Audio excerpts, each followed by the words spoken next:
Good morning, trading world. It is March 2nd, 2023, 8:36 a.m. on the East Coast, and this is my pre-market outlook and technical analysis for day trading the markets. The title of this morning's outlook is Pivoting with the Market in a Very Dangerous Area. Now, there are times where we enter cloudy areas and you just have to hold on until things clear up. And by hold on, I mean using runners that are risk out. Let me explain why the range is so cloudy and dangerous first. I have often given the analogy of the market being a runner in a marathon. In marathons, you have a planned water break area where the runner slows down and almost runs in place while drinking the fluids. Now, in the marathon, if you notice, it's not one specific area that this water break happens. There's a lengthy area where runners can kind of slow down and, they have water and Gatorade to the side of this kind of length of area. The market does kind of the same thing when it comes to this slowing down and replenishing fluids. I call it, or the market's version of it is consolidation.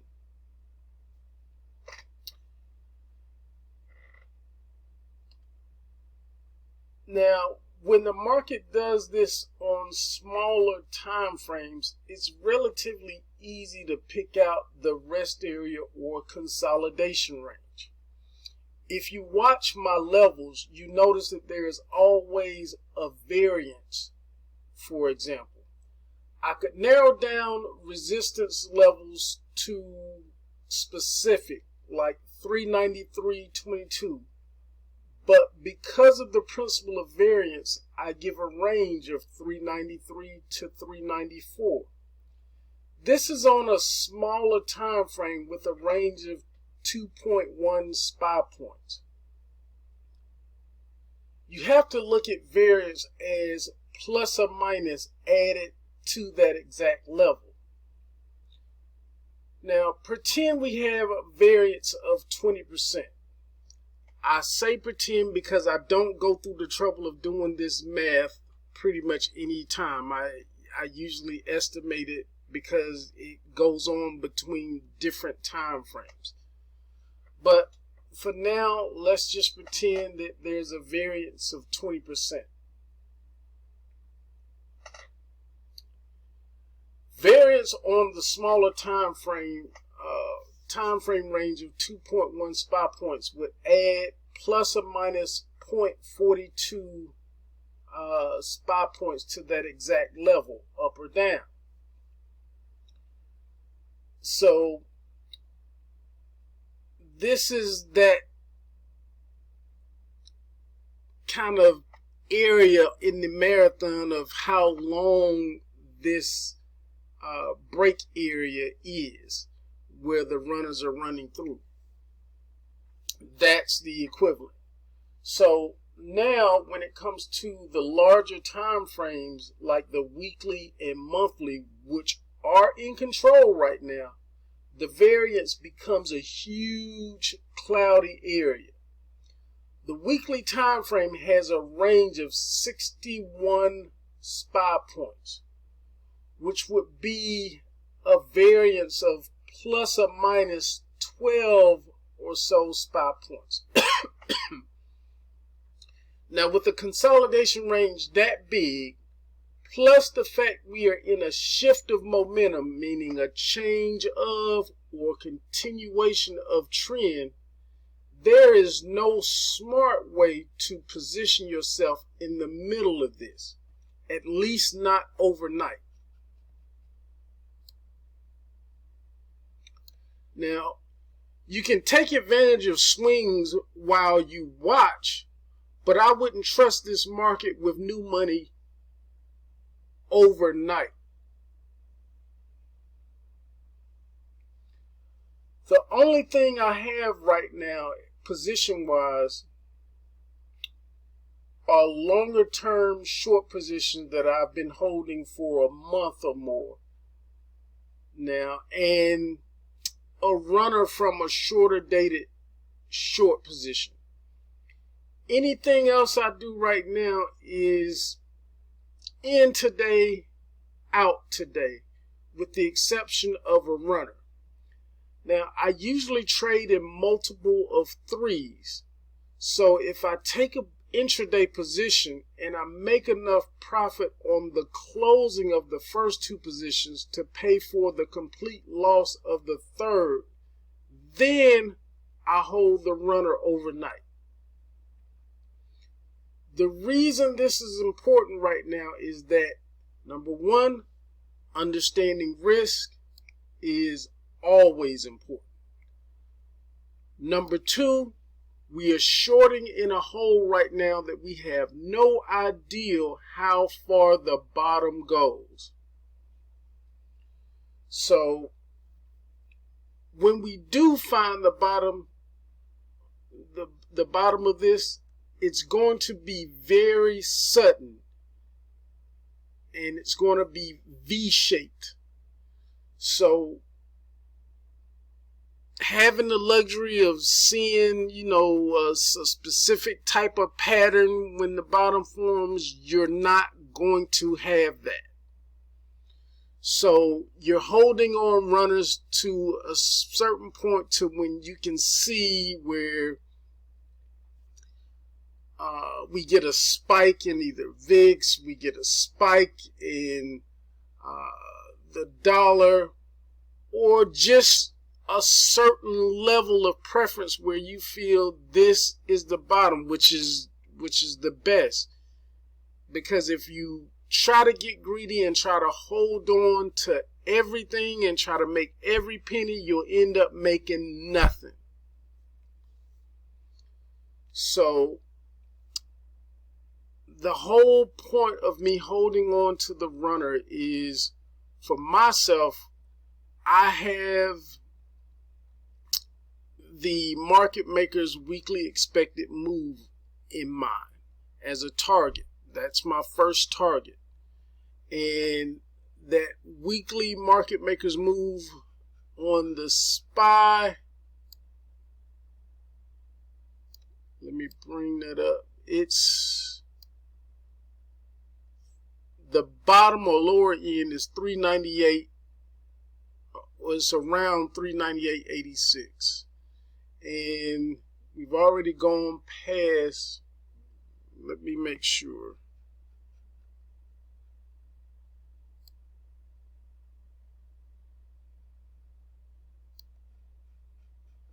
Give me just a moment. Something's not right in my spreadsheet. Okay, it's right. I'm just looking in the wrong place. But the weekly market maker's expected move lower edge is 388.73.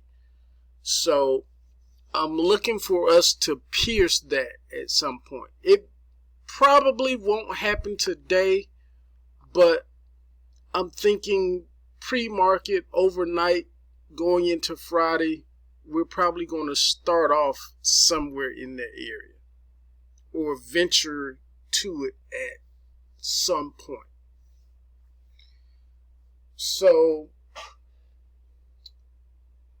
it's important to understand this principle and not get too greedy, and the benefit of holding runners and not carrying a full position down to these levels. Because when you do that and you get greedy trying to count pennies, or as someone else I know used to say, trying to pick nickels up in front of a bulldozer,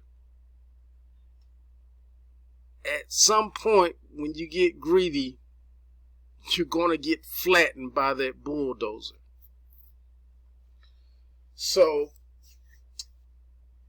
that is something that's very important to know right now, or at least execute or try to execute, because you don't want to get caught, especially if you see profit right now and come away with nothing. So these are things that I'm doing right now. Like I said, I don't want to be caught holding anything overnight. If I am, it's pretty much paid for, meaning risk out.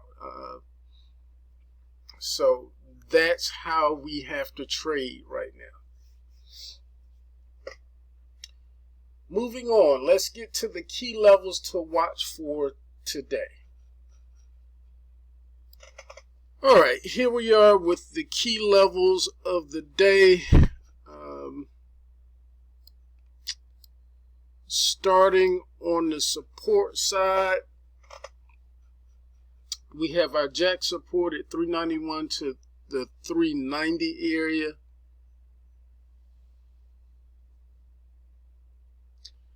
Then we have our queen support 389 to the 388 area. I really don't see us testing too much further than this 390 today. It may look bleak, but at some point I see some type of bounce or turnaround coming at some point today. Our king support level is 387 to the 380 area, and this may be more so suited for tomorrow, where we get that V-shaped drop somewhere down in here.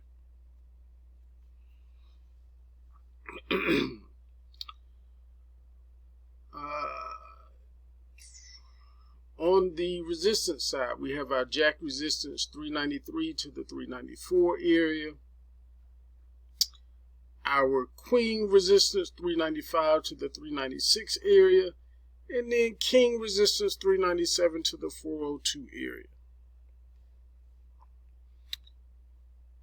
It's going to be interesting to see if we get a pop-up, how far we can take this today, which could see us back up around this 397, 399 area. The main thesis for today is bullish, closing above the 394.74 with a projected target high of between 395 and 400. The alternate thesis is bearish, closing below the 394.74 with a projected target low of between 394 and 389. The main channel we're in is from 397 down to 379. The main channel above is 397 up to 416. Yesterday, market strength and Bretta took a small gap down and stayed range bound on the day. I expect strength to open even or a small gap down and be range bound to up on the day. We have a slight harmony between the technical side, which is bullish, and the quant side, which is bullish as well. That brings us into the scenarios of the day. All right, here we are with the most probable scenario of the day, which is going to be our expanded range day structure.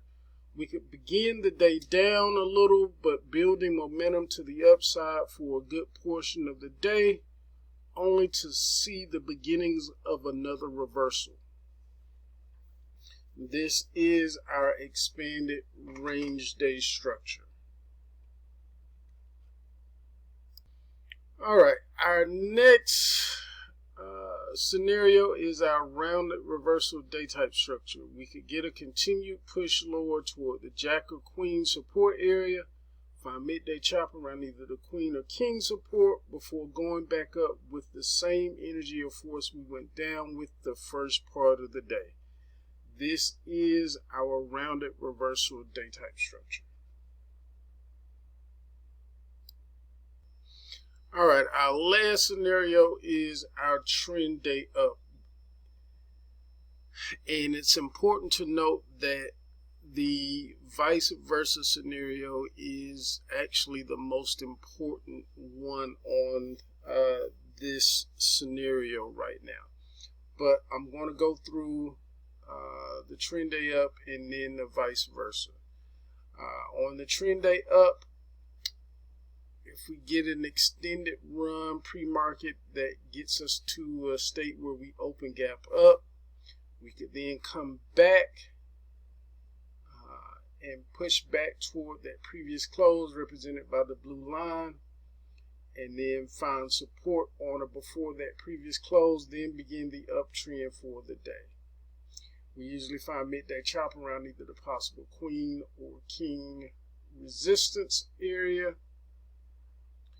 and we usually get some type of or some form of continuation of the primary trend that we had in the morning that starts in the evening but usually turns into a head fake, and we get this retracement or a fade into the close. What's important today is the vice versa scenario, which is our trend day down. And in the trend day down model, we could see a continued pop down and then at some point a push back up and find resistance on or before the previous close represented by the blue line, and then we get back into our downtrend for the day. Find that downtrend, and then usually we find our midday chop somewhere between our queen, or today it would be somewhere around the queen support area. And then we start off the second part of the trading day with a continued push down, or looking to continue the primary trend of the morning, but at some point we kind of reverse and get a slight rally going into the close. So this is building a little more momentum as we get closer to the closing, and I'm running behind this morning, but this is building momentum as maybe the play that happens today. So with that, your most important job as a trader is to protect the capital that you already have, and we do this by knowing and understanding the positions, the risk that we have on in each position, and managing that risk in accordance to our account size. Again, I hope this helps. I gave you a play on how to try to pivot and take advantage of shorting into this hole without risking a whole lot. But key word is always about risk. Risk over direction if you want to stay in this game. I hope this helps. Wishing you a positive trading day. Let's go out and make it a great one.